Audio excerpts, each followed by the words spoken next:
আমি বিশ্বাস করি মানব সেবা করার জন্য শুধু মানসিকতার প্রয়োজন, মানব সেবার জন্য অর্থের প্রয়োজন ততটা নাই।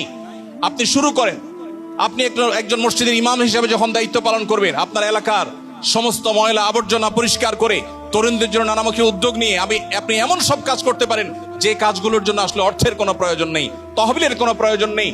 শত সহস্র ফ্যামিলি ভেঙে খান হয়ে যাচ্ছে, ঘরে ঘরে দাম্পত্য কলহ শুরু হয়ে গেছে। আমরা শুধুমাত্র ফতোয়া দিচ্ছি তালাক হয়ে গেছে।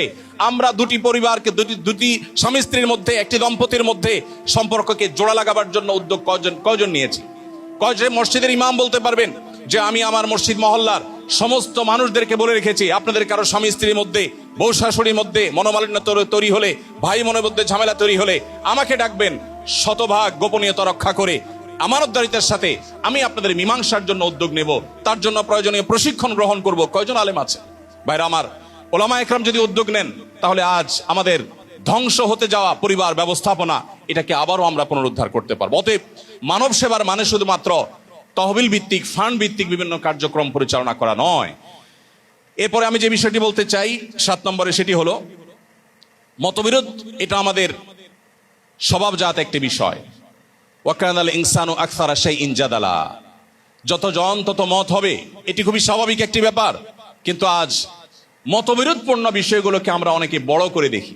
আমি আশা করব সেগুলোকে খুব ছোট করে দেখে আমরা মতবিরোধকে মিনিমাইজ করা, সেগুলোকে কমিয়ে আনার চেষ্টা করব।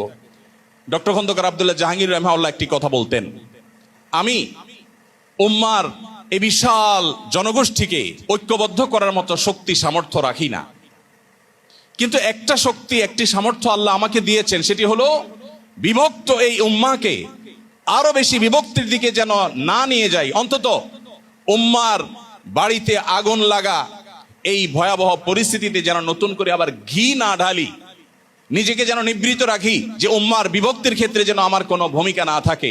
এই চেষ্টাটুকু অন্তত আমরা করতে পারি। আমরা পজিটিভ